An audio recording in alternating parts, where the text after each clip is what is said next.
नमस्कार मित्रों, मैं हूं आपका दोस्त सोनू। आपका स्वागत है मेरे यूट्यूब चैनल हिंदी की बातें में। यहाँ हिंदी माध्यम में 9th से 12th के बच्चों के लिए कुछ सपोर्ट मटेरियल लाने का प्रयास किया जा रहा है। इस कंटेंट को एआई की मदद से आकर्षक बनाया गया है। आशा है ये आपको पसंद आएगा। मुझसे जुड़े रहने के लिए सब्सक्राइब करना और बेल आइकन दबाना ना भूलें। तो आज हम बात करने वाले हैं स्वयं प्रकाश की एक बहुत ही कमाल की कहानी नेताजी का चश्मा के बारे में। ये कहानी ना एक छोटे से कस्बे में देशभक्ति के एक ऐसे रूप को दिखाती है जो बिल्कुल असाधारण है और साथ ही हमें ये सोचने पर मजबूर कर देती है कि भाई आखिर ये देश प्रेम होता क्या है। तो चलिए साथ मिलकर इस दिलचस्प कहानी की परतों को खोलते हैं। जरा सोचिए, एक पत्थर की मूर्ति और उस पर हर थोड़ी दिन में एक नया बिल्कुल असली चश्मा लगा हो। सुनने में ही कितना अजीब लगता है ना। बस यहीं से शुरू होता है नेताजी का चश्मा कहानी का वो रहस्य जो सबको अपनी तरफ खींच लेता है। तो कहानी की शुरुआत होती है एक छोटे से कस्बे से, जहां एक बहुत ही अजीब नजारा सबका ध्यान अपनी ओर खींच रहा था। तो एक छोटा सा कस्बा है, उसके मेन चौराहे पर नेताजी सुभाष चंद्र बोस की संगमरमर की एक मूर्ति लगी हुई है। मूर्ति बहुत अच्छी बनी है, फौजी वर्दी में नेताजी एकदम जच रहे हैं। पर एक चीज मिसिंग है, एक बहुत जरूरी चीज, नेताजी का चश्मा। अब पता नहीं मूर्तिकार मास्टर मोतीलाल जल्दी में थे या क्या, पर वो चश्मा बनाना भूल गए। अब हालदार साहब नाम के एक सज्जन हैं जो हर 15 दिन में काम के सिलसिले में उस कस्बे से गुजरते हैं। पहली बार जब उनकी नजर मूर्ति पर पड़ती है तो वो हैरान हो जाते हैं। मूर्ति तो पत्थर की, लेकिन उस पर चश्मा असली।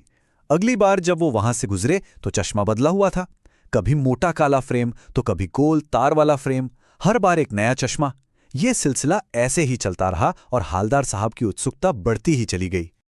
अब हालदार साहब के मन में बस एक ही सवाल था, आखिर ये कौन है? कौन है वो जो चुपचाप रोज नेताजी की मूर्ति पर चश्मा बदल जाता है? तो चलिए, अब वक्त आ गया है इस रहस्य से पर्दा उठाने का। मिलते हैं उस शख्स से जो इस सारे अनोखे काम के पीछे था। तो एक दिन हालदार साहब से रहा नहीं गया। उन्होंने चौराहे पर बैठे पान वाले से पूछ ही लिया। पान वाले ने अपने मुंह में घुसे पान को नीचे थूका, अपनी लाल काली बत्ती सी दिखाई और हंसते हुए बोला, अरे साहब, ये सब तो कैप्टन चश्मे वाला करता है। आप देखिए, कैप्टन नाम सुनकर हालदार साहब के मन में क्या आया होगा? यही ना कि कोई फौजी होगा, शायद आज़ाद हिंद फौज का कोई पुराना सिपाही। लेकिन हकीकत हकीकत तो बिल्कुल अलग थी।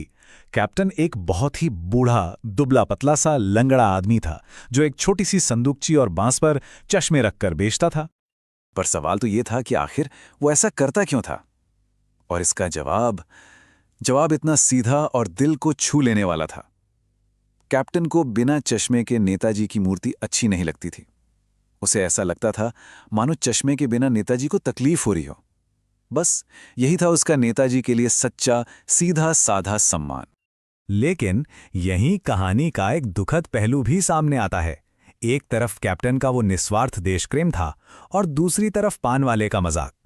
जब हालदार साहब ने पूछा कि क्या वो कोई फौजी था, तो पान वाले ने मजाक उड़ाते हुए कहा, अरे वो लंगड़ा क्या जाएगा फौज में, पागल है पागल।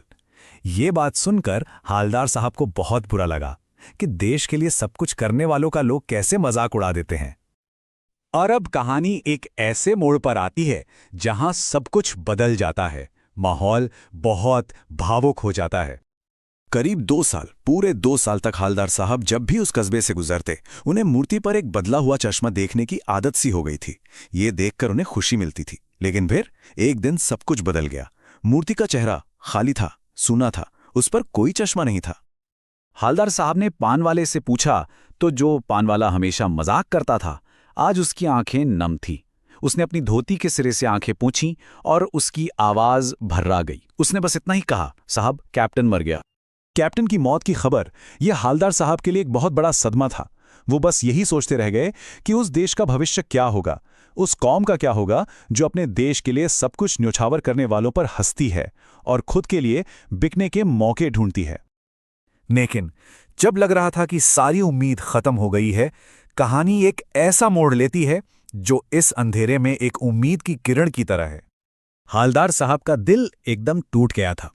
उन्होंने पक्का फैसला कर लिया कि अब वो उस चौराहे पर कभी नहीं रुकेंगे, ना पान खाएंगे और ना ही उस मूर्ति की तरफ देखेंगे, क्योंकि अब वो मूर्ति उन्हें कैप्टन की दुखद याद दिलाती थी।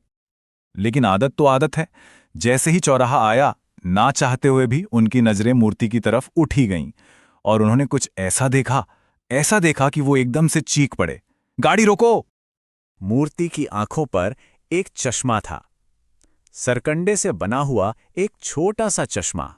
वो एक छोटा सा बच्चों के हाथ का बना सरकंडे का चश्मा था, लेकिन उसका मतलब बहुत बड़ा था। ये इस बात का सबूत था कि देशभक्ति मरी नहीं है, उम्मीद जिंदा है। कैप्टन ने जो शुरू किया था उसे अब देश के बच्चों ने आगे बढ़ाया था। ये देखकर हालदार साहब की आंखें भर आईं। तो देखा आपने, ये कहानी सिर्फ एक मूर्ति या एक चश्मे की नहीं है। इसका असली मतलब वो कहीं ज्यादा गहरा है। चलिए अब इसके असली संदेश को समझते हैं। कहानी हमें याद दिलाती है कि देश का मतलब सिर्फ जमीन का एक टुकड़ा या सरहदें नहीं होता। देश बनता है उसमें रहने वाले लोगों से, उसकी नदियों से, पहाड़ों से, पेड़ पौधों से, हर एक चीज से। और इन सबसे प्यार करना, इन सबके लिए कुछ करना, वही तो सच्ची देशभक्ति है। और सबसे बड़ी बात जो ये कहानी सिखाती है वो ये है कि देशभक्ति दिखाने के लिए फौजी होना जरूरी नहीं है। देशभक्ति छोटे छोटे कामों में भी झलकती है, जैसे कैप्टन का वो मूर्ति को चश्मा पहनाना या फिर उन बच्चों का वो सरकंडे का चश्मा बनाना। ये सब भी देशभक्ति ही है। हमारा देश हम सबके ऐसे ही छोटे छोटे योगदान से ही तो महान बनता है। तो जाते जाते ये सवाल हम सबके लिए है, हमारे आसपास ऐसे कौन से कैप्टन हैं? वो कौन लोग हैं जो बिना किसी शोर शराबे के अपने छोटे छोटे कामों से देश प्रेम की इस उम्मीद को जिंदा रखे हुए हैं? शायद हमें बस अपने आसपास देखने और उन्हें पहचानने की जरूरत है। शुक्रिया मित्रों, मुझे बेहद खुशी है आपने मेरा वीडियो पूरा देखा। मुझे आशा है आपको वीडियो पसंद आया होगा। आपके सवाल और कमेंट्स का स्वागत है, जिससे मैं इस कंटेंट को और बेहतर बना सकूं। साथ ही हमारे चैनल को सब्सक्राइब करना और बेल आइकन दबाना न भूलें। Thank you.